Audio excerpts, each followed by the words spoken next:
What's poppin', Mexipino family? My name is Nico Blitz, and before we start the podcast, I want to share our sponsor, Tap Tap Send, with you, and make sure you give them a little taparoo when you download them on your iPhone or Android or what have you, because when you have all the other remittance apps where you send money over to your friends and family over in the Philippines, when the world trade is $1 to like 55 pesos, the other remittance apps are going to send like 40 pesos, 41 pesos. You get your full amount when you use Tap Tap Send. And all you got to do is press tap on the download app.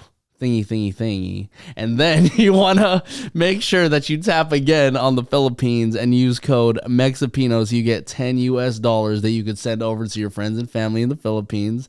And then you just send it through, my friends. Now let's get over to the podcast with Maria from Sunkissed, Pinay. Shouts out Jackie Ramirez, who will not be joining us on the podcast. So hopefully you can bear with my voice and my interview style. And shouts out to Maria from Sunkissed, Pinay. Let's get it. Yay! Kamusta na kayo? Hola, hola. Everybody, that is not Jackie Ramirez, but that is our special guest, Maria from Sunkissed, Pinay. What's poppin', Maria? How are you? I'm pretty sure I chopped it up the way I said that. No, you did it. I mean, you can't really mess up hola too much, right? Yeah, you're right. It's one word repeated twice. That's true. It's kind of like how, Filipinos like to repeat words twice, like sari-sari or like, halo-halo. Like nicknames too. Yeah, nickname. Okay, so what Filipino nicknames do you have off the top of your head? Oh gosh. So I have a nephew, his name is Marcus, and they call him Koy Koy. Koy Koy, what does that mean? I don't know, Marcus Koy. And then I have a niece, her name is Francine, and they call her Chin Chin. Chin Chin. Yeah. Something up with her chin. I mean, I don't know. No, she has a perfectly fine chin. Yeah, but the nicknames are really unique. I have a cousin, his name is Sherwin, but they call him Bobot. Bobot? Yeah. You know what's funny about all these names? It's like we don't know where they originate from or anything. We don't. My other cousin, his name is Christopher, and they call him Toops. Toops? Yeah. That doesn't even sound Filipino at all. It doesn't, but yeah, Filipinos have the most unique nicknames. You know what? You know how there's like that like a meme going around where you have like either an ate bebe or like a kuya boy or something around there. I literally have an ate bebe who is married to a kuya Eddie boy. Oh, that must be like a match made in heaven.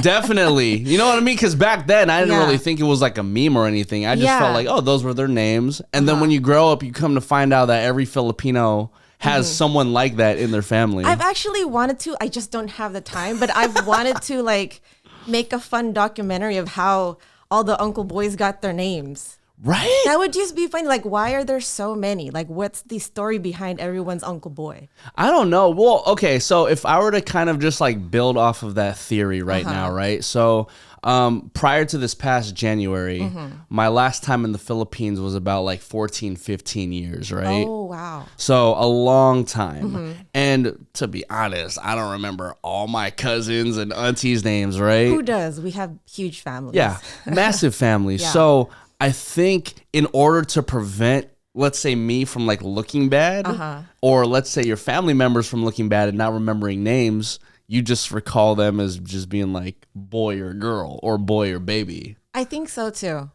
Right? It's like simple. Or it's like maybe they were always called boy as a little kid. Maybe. And it just grew up to be an uncle boy. I don't know. Anyways, we're not here to debunk too many like Filipino mysteries in regards to our language, everybody. But also too, just to clear the air about where Jackie is, she actually got called to do an interview over at the radio station. I know. I was so excited to meet her.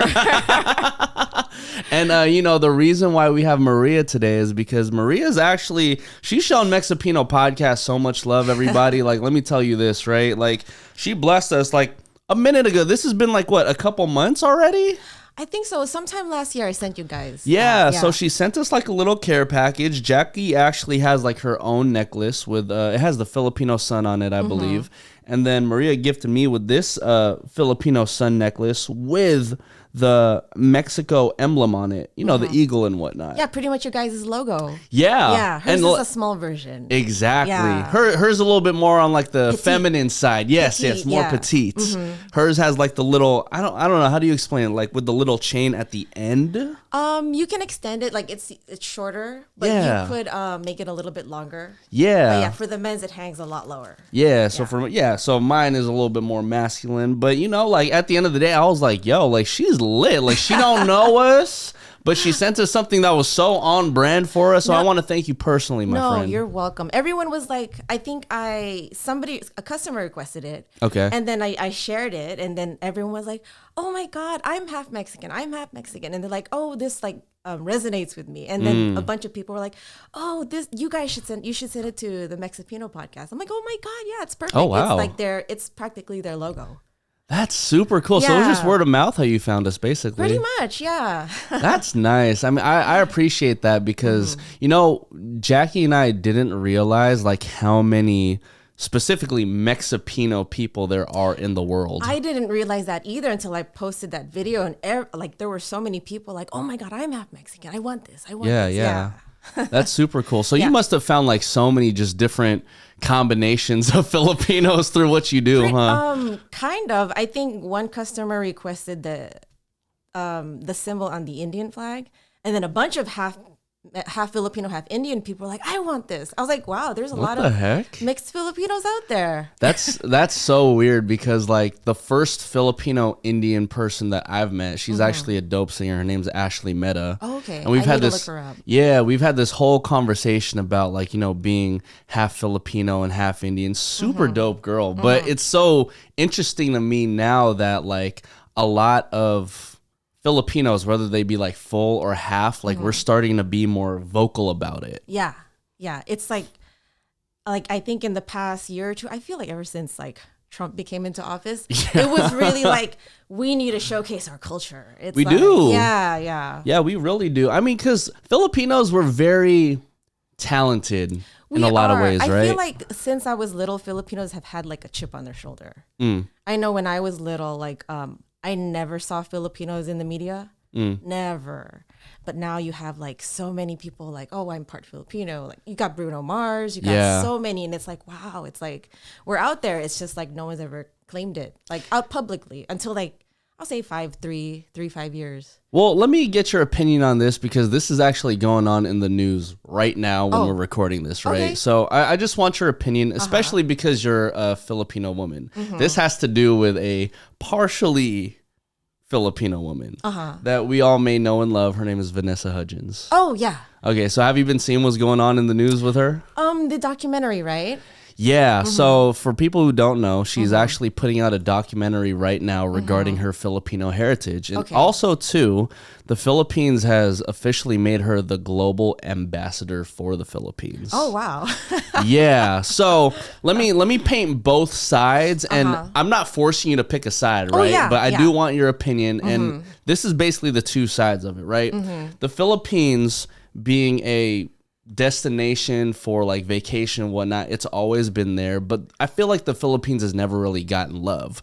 So for the Philippines to appoint somebody, and Vanessa Hudgens specifically, who is like she's just massive around the world as like a global ambassador, like it could be seen as a good thing. But you know, over the years, outside of like Filipinos, right? Like we kind of just knew that she was Filipino, but she never openly stated she was Filipino until now. Now, some people are seeing as like, well, she's profiting off of like the culture when she didn't really, you know, promote the fact that she was Filipino throughout all these years. Yeah.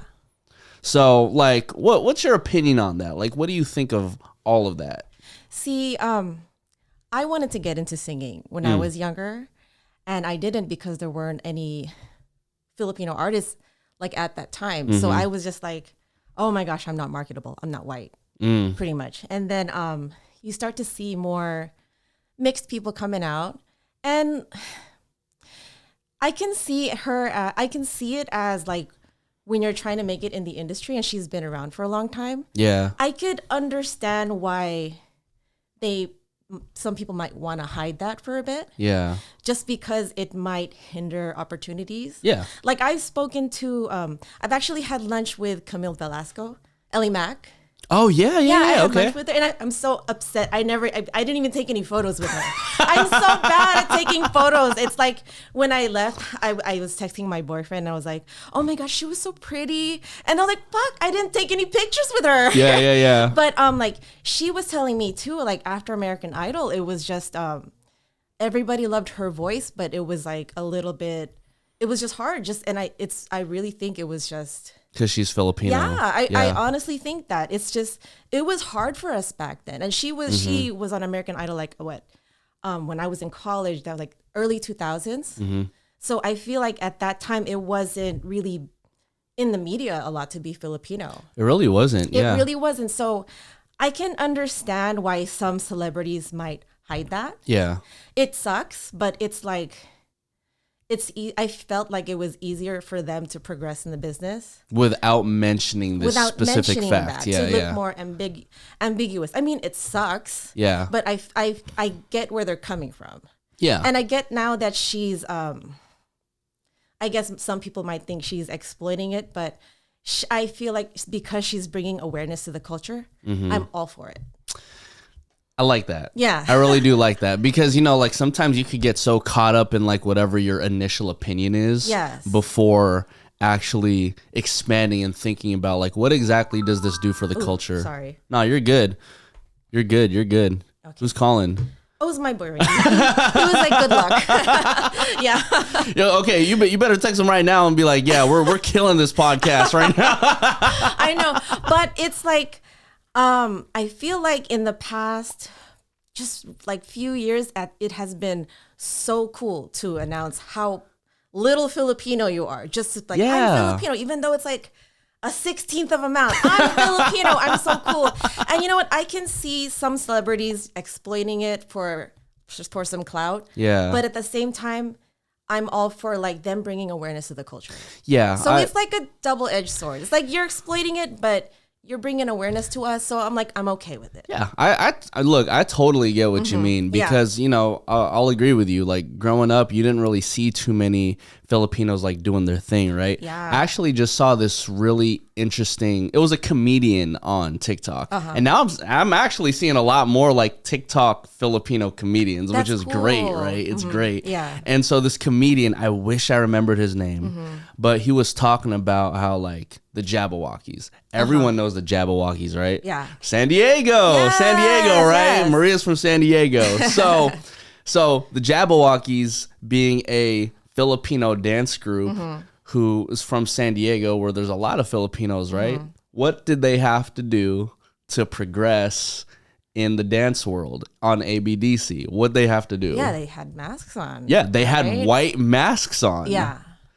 And like I'm not saying it's like a bad thing, but coming in a day and age, like if we were looking at that time when Vanessa Hudgens was coming up on High School Musical and when America's Best Dance Crew was going on, it's like not that we wanted to hide it, but we kind of had to hide it in order to be like at a certain level. Yeah, I totally could see people like not really like announcing that. Yeah. Just trying to move up in the industry. But I mean, now that it's like so cool to be Filipino, I'm all for it. Yeah. But I get where they're coming from. It sucks, but it's like it was not easy for Filipinos back then. Yeah, it was not. So the reason why I wanted you on this podcast, right, is because you specifically are like a small business owner. Sunkissed Pinay, like 20,000 followers on IG right now. You're like your merchandise is going like everywhere. Like I'm going on your IG, like it's going everywhere. And one thing that Filipinos did not have back then, at least it's not as prominent as I see it now, is being like a small business owner. Because back then especially, and by back then I mean like 20 years, 10 years, right? It's like it was really just be a nurse, be a doctor, be a lawyer. Now we're seeing Filipinos like really break through with whatever they want to do. So, for this podcast specifically, outside of like the Vanessa Hudgens stuff, right? Like I wanted to really get to know like you, Maria, as like how you started and why you wanted to go into what you currently do with Sunkissed Pinay. Okay. Well, I kind of became an entrepreneur by chance. Okay. I used to make jewelry just for myself. And then I am I like to work with my hands. I like to make things. I like to cook and all that stuff.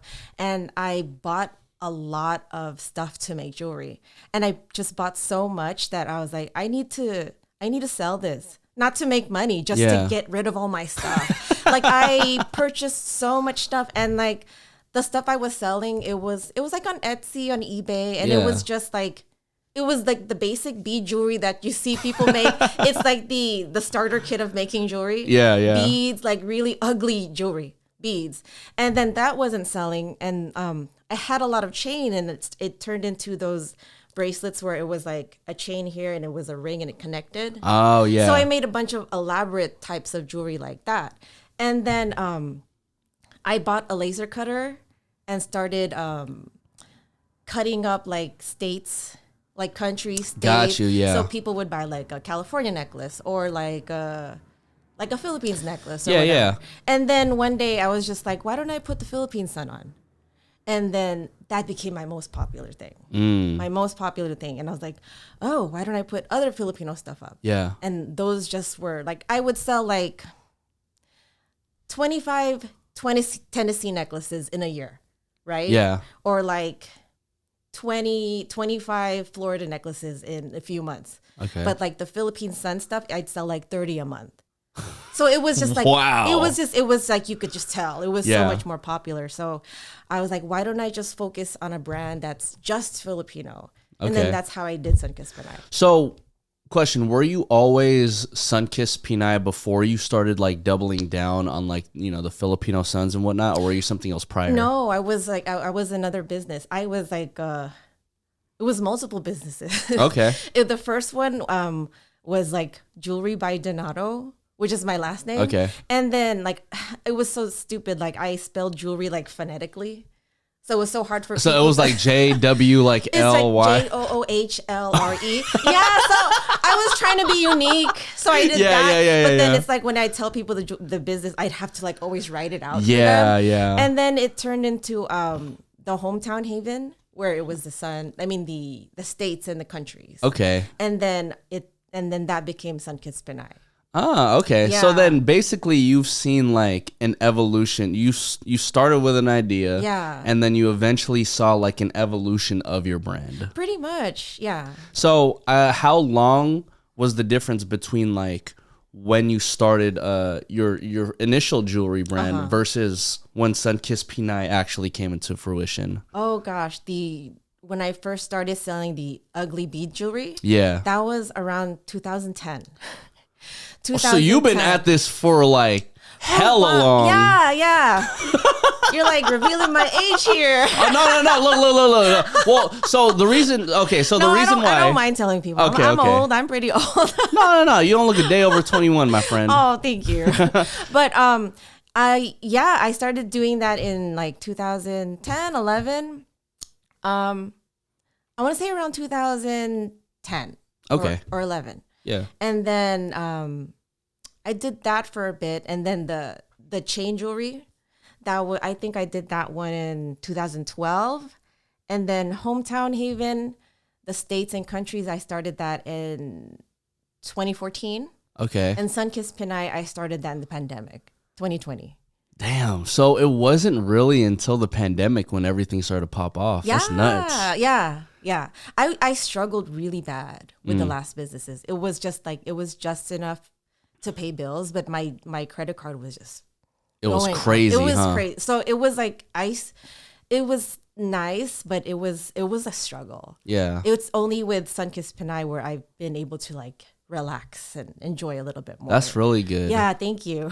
So I mean, there comes with like a lot of risk with it, right? So it's like, you know, there's a lot of ways that you can go about being a small business owner. Myself, like this isn't the first podcast that I've done like on my own, right? Like I had a podcast prior, and there's a lot of trial and error that comes with it, and a lot of it is like you lose a lot of money in the beginning, is what a lot of people don't say. But you learn a lot.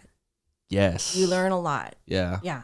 So, like, I mean, you know, in your specific case, right, it's like you kept on going through all these different brands within what you wanted to create in order to get it. It's, you know, but I don't think anybody is supposed to put a timeline on let's just say the ultimate goal, right, was like Sunkissed Pinay. No one ever knows when that Sunkissed Pinay for them is actually going to happen. No, they really don't. And it's really just not giving up. Yeah. It's just not giving up. It's like, I could have stopped at any one of those because some of them just weren't making that much money. Yeah. But I mean, Hometown Haven, I struggled a lot with that, but I still made more than my regular job. Really? Yeah. It's like, I tell people, like, I have this cousin who is kind of like a serial entrepreneur. Okay. But she got a full-time job that she likes. And she likes it. And she was like, Marisol, like, that's my nickname. Yeah, She's like, Marisol, I just want to be rich. Like, you're not going to be rich unless you invest or own a business. Exactly. You're not. Like, you can get paid a lot of money with a job. You're going to be stressed out. But it's like, I feel like running a business is like just the way to go for real financial freedom. Yeah. It is. Well, there's a different sense of like ownership, right? Yes. So like when you're a small business owner, or if you actually own something, you actually have more responsibility to like make sure that it's like shiny and new, and it's everyone wants to see stressful it. as Yeah. But it's a good stress. It is, because it's all going towards what you want and what you're doing. Yeah. Yeah. You know, it's funny because talking about this stress, right? And so I haven't told this story on this podcast, right? But I actually just got a new car. Oh, awesome. And I'm going to tell you and everybody else why I got a new car. Okay. So the other day, I was going to go ahead and grab brunch with my friends. Jackie, on the other hand, she was going to go to work. And so we have tandem parking. My car was in front of hers. Okay. Or no, her car was in front of mine, rather. So I was like, hey, like, just to save us some time, I'm going to take your car to go get brunch. You could take my car to go to work. She's like, cool, whatever. So I'm at brunch. Jackie's driving, and then she calls me. She's like, hey, your car just stopped. Oh, okay. Right? Like, it just stopped on the freeway. Long story short, I drove to where she was. We swapped cars so she could go to work. I waited literally in that car for like an hour and a half until the AAA dude had to get my car, and then we took it over to a local shop near me, right? And so turns out the car was going to cost like $4,000 to repair the engine. Oh, okay. And I said, you know what? Fuck it. Like, it's not even worth $4,000 to repair the engine at this point, right? So I ended up getting a new car. And so I'm telling my mom about like all this stuff, and then, you know, I'm handling the payments, I'm handling the insurance and everything. And, you know, granted, like, this is the first time in my life that I'm actually doing all of this. And so because I'm handling the payments and I'm handling the insurance, now I have like, I'm driving a lot slower now. Oh, yeah. You get what I'm saying? Like, I'm driving slower. I'm chilling. Like, I'm being like super relaxed in my car now. I'm parking slow. Like, there's a different sense of responsibility when you yourself actually own something. Yes, it is. Yeah. You got to take care of that investment. You got to. Yeah. And so it's like, you know, you've been through all the trials and tribulations. So for you, like, what were some of the trials that you had to go through when you first started out your company? Just like the ups and downs, like the ups and downs, like there are months where you feel poor, and then, but when holiday season is, you feel rich. But it's like, but the months where you feel poor, it's like you like, am I gonna get a sale today? It's like, but I've been doing it for so long that it's like I don't even look at my sales anymore. Yeah, it's like I just know it's like it's enough. But another business I had, it's like, I did some really stupid things in it, like trademark stuff, like violating trademarks and all that stuff. And at that time, a lot of other businesses were doing it. And I was just like, I can do it. Everyone's doing it. Yeah. Like, what's wrong with not doing it? Everyone's doing it. So I was doing it, but the problem was because I had a laser cutter, everything looked so professional and so nice. So because everyone was just hand making their stuff. Yeah. And then I stood out. So I got called out by big companies about that. And then I lost that business, and I lost the business where I sold the chains. And the chains, I was making a good $7,000 to $9,000 a month. with those chain bracelets. And like it just they were taken away from me. Like I got kicked off the selling platform. Yeah. And it was just like nothing. And I was like, hey, I understand. I was writing to them like, please let me sell again. Please let me sell. And like they're like, no, you violated the IP policies of our company. And then I was like, yeah, but this other business is not part of that. Yeah. Like the chain ones. And then like, it doesn't matter. They're the same IP address. They're from the same seller. So we kick you off everything. Damn. And then, I was like crying every day for like a week. And like, was like questioning, like maybe I should get a job again. Yeah. Cause I was just like it was zero income. Like our income was the business. So that's where we made all our money. And it like literally was just like gone. So it's like, I really hustled for a few weeks to start Hometown Haven. Yeah. And then, it got up and running. I started getting a few sales and I just kept pushing it. And then that just became like my new business. Yeah. And then Hometown Haven, I'm assuming that you weren't even pushing on that specific platform that you were originally pushing all your stuff with. I will plead the fifth on that. Okay. You know, the ops, make sure you don't watch this podcast. Yes. I will plead the fifth. But okay, so let me ask you this too, because like I've personally never been in a situation where I've like violated someone's trademark stuff, right? So like for people who are just to kind of get an idea of what this is, right? Like if you have like an SF logo, for example, right? And someone has trademarked that SF logo. Let's just say the Giants. Oh, yeah. Right? Let's just say the Giants trademarked that SF that everyone is pushing out. Yeah. Right? And what happens is that, let's say I'm small business owner number one, you're small business owner number two. We're like, you know what? Let's just do like our own thing of like SF. So then I start doing it, you start doing it, and everyone else starts to do it. Yeah. So you start to think like it's if you okay. Yeah. But realistically, it's not okay. Yeah, it's like it's hard for them to catch every single one. Yeah. But if you're planning to like really grow, you're gonna stand out, they're gonna see you. Yeah. So if you're just like some mom and pop selling a few screen printed shirts on Etsy, they're not going to find you. Yeah. Unless you start selling like a few $100,000 a month. Yeah. Then they'll see you and they're like, hey, you owe us some money. Yeah. Yeah. So it's just like, it's a risk I'm not going to take anymore. I learned my lesson the hard way. I learned it the hard way. Did you, okay, like if you're comfortable, like did you owe money after like doing all that? No, they just kicked me off the platform. Okay, that's okay. Yeah. That's the bit, because that's another fear, right? Yeah. Like imagine like you're making so much bread off of like, you know, like whatever the brand was. And then at the end of the day, it's like, hey, not only are we going to stop you from making money, you owe us like let's just say $100,000. Yeah. And like for the record, the trademarks I was like doing were like superhero stuff.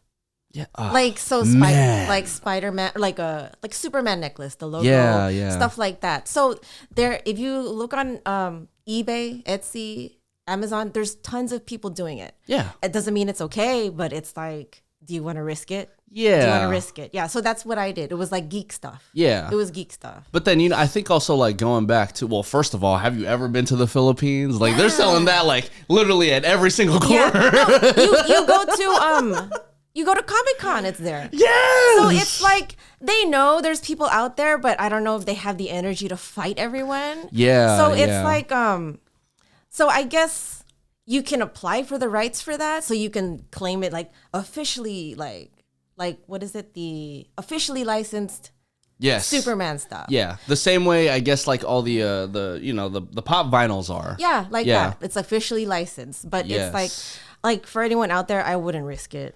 Well, you kind of have to like think about what specifically like you want to do like with your business, right? So I love Pokemon, for example, right? And so let's say that in my mind, I only wanted to sell Pokemon shirts just to make sure that I pay rent for like next month, which basically means that like I don't see this as like a long-term business. Yeah. Hence and therefore, like it wouldn't matter if I apply for like this officially licensed trademark thing, because that is also like a grip of money. It is. You know what I mean? Is, yeah. Like, it's a lot of money. But if I was thinking of, let's just say I was selling Pokemon shirts for a longevity, like if I want to sell Pokemon shirts for like 10 years and I knew this was going to be my bread and butter for how I make rent and how I live, like that's when you should consider like one of two things, right? A, is it going to be worth it enough for me to profit off of like the Pokemon brand? Yeah. And B, am I going to risk it and just feel like, maybe they won't even hit me up? Well, I feel like the licenses aren't ridiculous. You can ask them. I think they have like minimum manufacturing requirements. Yeah. So it's like okay, cool, as long as you sell 50,000 a year, 50,000 shirts a year. So whether you sell 30 or 100, it's like you have to at least give them 50. Like the profits for 50,000. But if you go over, of course, you need to pay for the rest. But say you only sell 30,000 shirts, you need to pay them profits for 50,000 shirts. Oh. So it's kind of like that. So it's like little deals, So I guess, going on. It depends. I think there's probably like a startup fee or something, like a fee to like do it, and then like they have expectations. They have revenue expectations. What the heck? Yeah. I didn't know that. Yeah. Damn. Yeah. Look at you with the education on the Mexipino podcast. Oh, well, I was actually looking into getting into like the official logos for like the NBA or something. Yeah. To be able to like officially like engrave them on my stuff. Yeah. Or like make pieces out of some of them, and like so I could say they're officially licensed. Yeah. So I have the paperwork, I just haven't filled it out yet.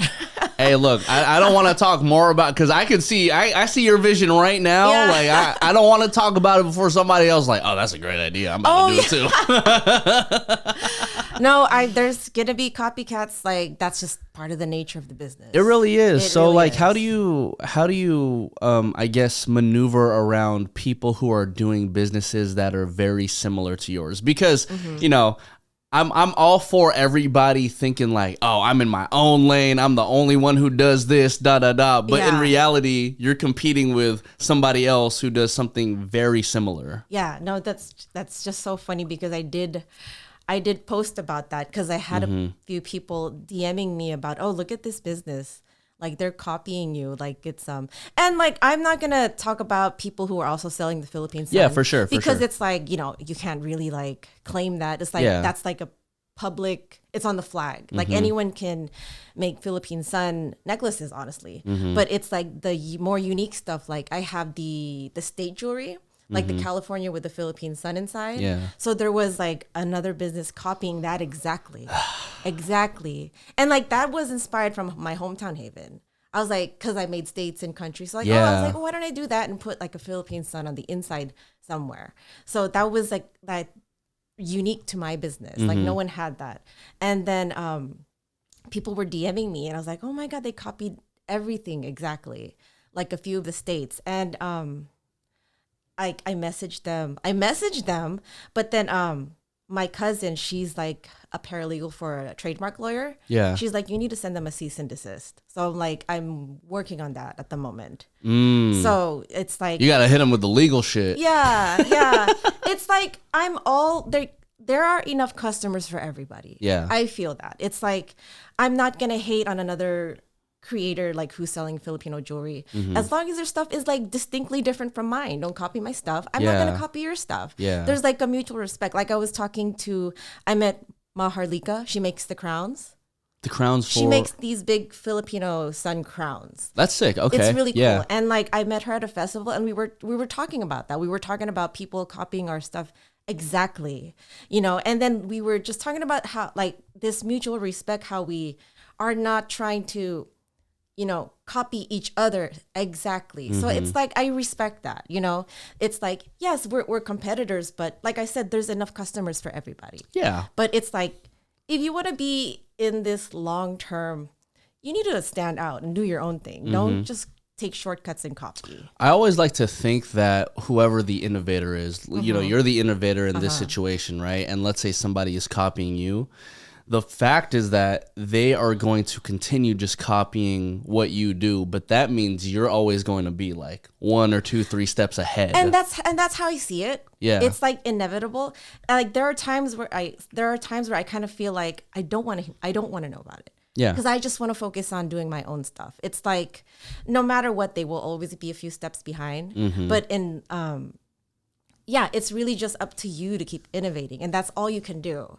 I mean, you can like file lawsuits all you want, but it's also a waste of your energy. It keeps you away from being creative and figuring out the other stuff that you want to do. It really does. So it's like, hopefully once I create this cease and desist, I'll just send that out and not even like I don't have to be nice and like DM and it's just a waste of my time. It's like I'll send it and call it a day. Yeah, you know, for sure. Another question that I think a lot of small business owners or people who are looking into it, like, do you have to get a trademark yourself for your name? Like, do you have to own Sunkissed Pinay in order to move forward? You don't have to. I would recommend it if you don't want anyone to use the Sunkissed, like your name, for something else.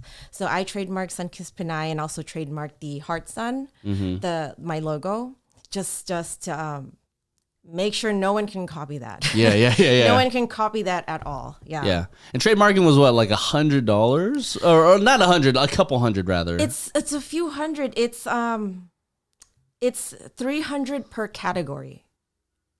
So there's like different categories. Yeah, because I've only fallen under like music and entertainment, which is one. So there's like buildings and like just a whole bunch of different. So I got the trademark for clothing and jewelry. Okay, so then that would hypothetically mean that like if I wanted to start a apartment complex with Sunkissed Pinay, I could personally do that. You could do that. Yeah, I mean, I'm not gonna do that. I'm not trying to mess with your money, girl. Like, I'm just. No, you could. You want to make buildings in the shape of the heart sign? Go ahead. And that might be your next business venture. You know what I mean? Imagine walking into a building that's just shaped like a Filipino sun. I'd be like, you know what? Like, I'm moving out of here. We're going over there. Into the heart sun. Yeah. Into the heart sun. So, again, it's very interesting that your business started to flourish like during the pandemic. Like, outside of like, obviously like it being very creative and unique, like, is there anything about the pandemic that really, I guess, sparked it? Was it like social media? Was it like working with different influencers and whatnot? I think a lot of it was just social media. I was just pushing it out. Okay. I had a few TikToks that went viral, so that really helped a lot. I think it was just social media, and at that time there was a lot of when the pandemic started, there was just a lot of racial tension in the country. Yeah, there was Stop AAP, I hate what's going on. Yeah, so there's just like a lot of being proud of being Filipino. Yeah. And just like your own culture and all that stuff. And I think that really helped make it boom. Yeah. That was just the time where people were just so proud to represent their culture. Yeah. And I think that helped a lot. Yeah. Also, there was not a lot of feminine Filipino stuff for women. Yeah. There really wasn't. Like, I think there was a few times I want to represent, but I don't want to wear Big Sun. I don't want to wear Big Sun on my I want to still dress like a girl. Yeah. So that's why I made it. Yeah. Yeah. I get that, because now that you mention it, a lot of like Filipino small business owners that I know are indeed Filipino, not Filipina. And so it's like when a lot of the merchandise, whether it be like clothing, I mean, it's rarely jewelry, right? So it's like, it's usually clothing that gets pushed out. It's more so for like dudes and like girls who like to wear like oversized clothing. Yeah. And it's just more like urban and casual. Yeah. Yeah. Which is nothing wrong with it. There's a market for it. But like for girls who don't want to wear that, it's like they couldn't represent. So that's why I think it just really resonated with them. Like they could still look cute. And it was just subtle. Yeah. I remember my boyfriend was talking about a shirt that his mom got him. Okay. It was like a polo shirt with the Philippine sun on it, like the flag. And he looked at it and was like, whoa, this is so cool. But when you put it on, like, this is too fucking much. It was just like blue and red. And it was just way too much. Hella stuff going on. Yeah, yeah. I mean, if you like it, that's cool. But like some of it's like really flashy. If you like that stuff, that's cool. Well, you know what? I think, so growing up in 2007, 2008, like I was rocking Filipino everything at one point, right? Like I was rocking the Filipino hats. It was red, blue, like literally all the Filipino colors, right? Came down to my shirts and everything. And then what I noticed is that it's like, yeah, we're very proud, but then sometimes the colors was just like too much and too out there. So like what I really love about your brand is just that it's very simple. Like you get it that it's Filipino, but like the chain doesn't need to be like red, blue, gold, and everything. Yeah, you know? And that was like a debate that I had when I was designing my logo. Like I had the heart sun already, but I was like, maybe I should add color to it so people can know it's Filipino. Yeah. And then I decided not to, just so the logo itself would stand out, like just so people would know, oh, this is Filipino, and I don't need all that colorful stuff. For it. Yeah, big facts. You creating like Instagram content, right? Like, did you know when something was gonna pop off, or did it kind of just happen? No, it's really just trial and error when you make content. And sometimes the things I don't think will go viral. Yeah. And sometimes I'll make content that I think is amazing. Yeah. And it gets like, it barely gets any views. Yeah, I like to think I'm funny. I've made a few with skits and I was like, oh, this is going to be so funny. It doesn't do well. I'm like, I'm not funny. It sucks. And in my head, I'm like, this is so fucking funny, but it like doesn't do well. I'm like, oh my God. It's really just trial and error, and you just have to like not be like shy about it. You just have to put because like before like Sunkissed, I was not on social media. I would post like on Instagram like 3 times a year, like on Facebook like 6 times a year. I barely posted anything. Yeah. So it was kind of new for me because it's like I didn't want to put myself out there. Yeah. Well, and then you're also thinking about like what Instagram was versus what it is now. Like I personally am using Instagram as like a tool to market myself and get more bread out of it. Yeah, you could have the most amazing podcast, the most amazing products, but if you're not putting yourself out there, no one's gonna know you exist. Exactly. Yeah, it's the whole tree, if the tree fell in the forest type situation. Yeah, you can have the most amazing stuff, but if you're not pushing it, you're not gonna make money. Yeah, no, I hear you. So like, whenever I post like, let's just say a video and it goes like crazy, I'm talking about like 500,000 views, a million views, whatever, that's when a lot of like the inquiries start coming in like, yo bro, like, TikTok, and I don't mean to say that in like a flexing way, but it's like sometimes I didn't even know these videos would like pop off like that. And to me it's like when I do these videos, like the inquiries start coming in. Did you see like a spike in like whether it be like inquiries or like website views or what have you, like when you've seen these videos pop off? Like the sales. Yeah. Okay. Especially because the sales, especially the views go up a lot. Like the followers go up a lot. But which is expected. Inquiries, I get a lot of I think when something goes viral, I'll get a lot of requests for buy-in translations. Yeah. A lot of that kind of stuff. Okay. Yeah. So it just all goes up as soon as like something goes up. Yeah. It's nice, but at the same time, I'm like all day on my phone responding to things. Yeah. So it's nice, but like, I want to just relax. Yeah. Yeah. I hear that. Yeah. I hear that. I lost my train of thought. Oh, so like, this day and age too, it's like, a lot of businesses will seek out whether they be like brand ambassadors or, like people to kind of just like vouch for their brand. Like, do you personally do like all the outreach yourself? I'm not sure if it's like you behind your Instagram account or you have someone else. It's me behind all of my social media. Yeah. And have you seen, I guess, like working with brand ambassadors and like influencers, have you seen that actually benefit Sunkissed Pinay? I have, honestly, I've wanted to. I just haven't had the time to reach out to anybody. But I do have. I have given out coupon codes to a few. Yeah. Actually, just 2 people. Oh, okay. And one of them, have they worked? One of them, Tagalog with Pat. Oh, do you know Tagalog? Oh my God. I love her. I literally love her. She's so adorable. And like, I'm learning things from her. Yeah, dude, like my brother-in-law, he is Puerto Rican and black. Oh, really? And this guy, he'll just randomly say something in Tagalog, and then we'll all look at him like, bro, where the hell did you learn that? He's like, oh man, I found this chick on Instagram. Her name's Tagalog Time Pat. I'm like, really? oh yeah, she's lit. No, she's lit, dude. Yeah, but she asked to be an ambassador just because she would wear my jewelry, and so many people kept asking for it. Yeah. I'm like, yeah, of course. Let me give you a code. And I think she had one video that did really well. It's so influential. Yeah. So I would recommend it to people if you can find the right person. The right person. Yeah, because like at that point, I think what Tagalog Time Pat is maybe at. Let's look. Let's look to see how many like Instagram followers Tagalog Time Pat has. She's dope, by the way, y'all. Yeah. I'd like literally want her on this podcast. Get her. No. So I'm speaking for us. I know, right? No, yeah, she got it. Like, you should get her. So right now, Tagalog Time Pat, she has 73,000 followers. Yeah, and like I think when I first started following her, I think I had more than her. So she's just grown like crazy. Yeah. And it's nuts because it's like you would think that, let's just say somebody had like 1 million followers, right?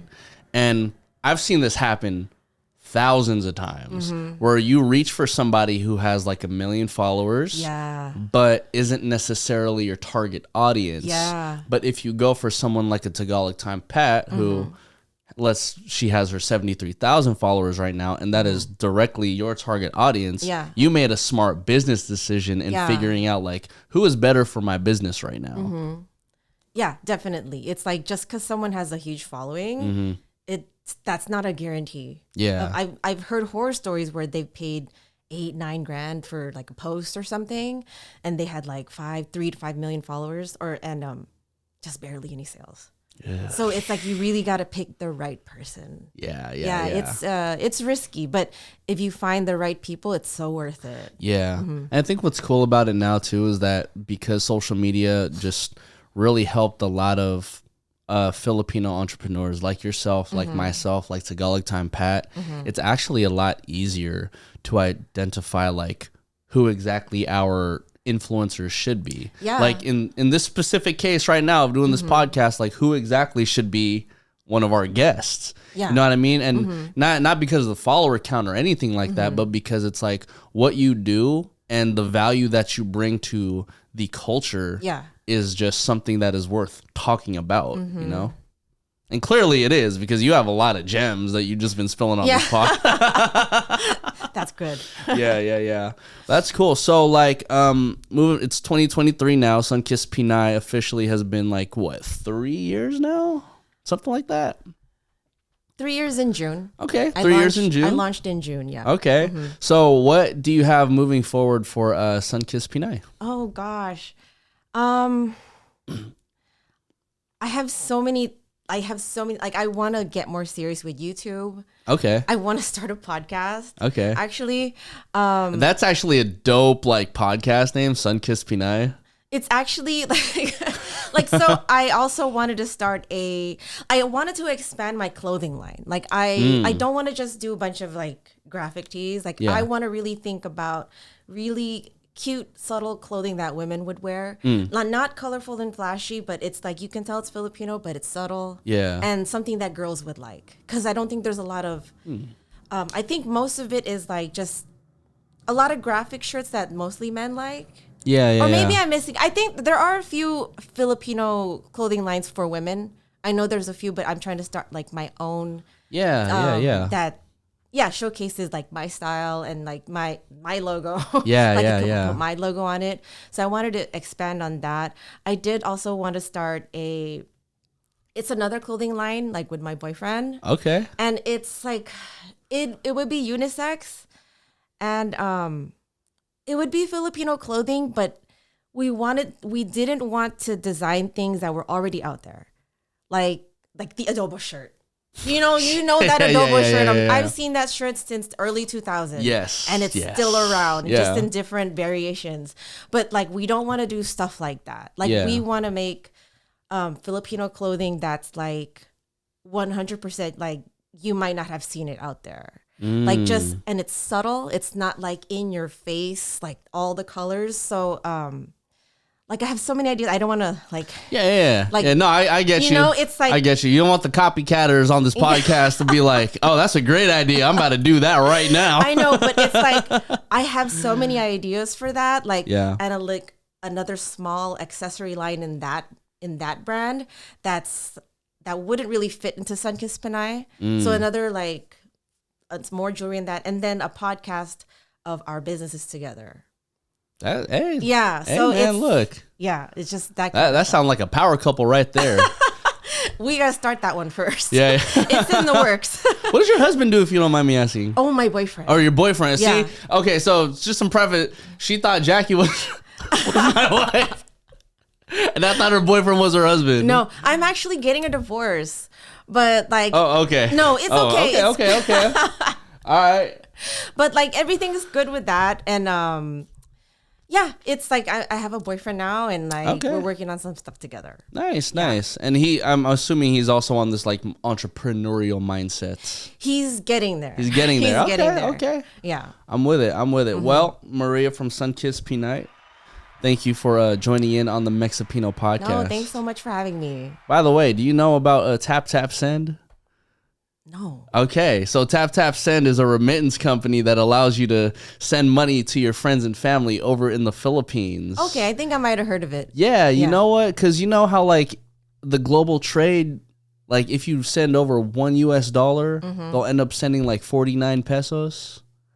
When it's actually 55. Oh, you know what I mean? So Tap Tap Send, they will actually send that full 55 for you, my friend. Oh, okay. That's all I'm saying. That's our sponsors, and that's why I got to talk about them on the podcast. No, I see that. No, that's a really good deal. Yeah. That's a really good deal. You know what I mean? So make sure you download Tap Tap Send and use code Mexipino. She's over here like, yeah, I might do it. No, I don't like sending money. My name is Nico Blitz. Shouts out to our guest, Maria from Sunkissed Pinay. Oh, I'm sorry. Where can everybody find you, my friend? Oh, just all on social media. Everywhere it's Sunkissed Pinay, but on Instagram it's Sunkissed_Pinay. There we go. Adios, everybody. Peace. Bye.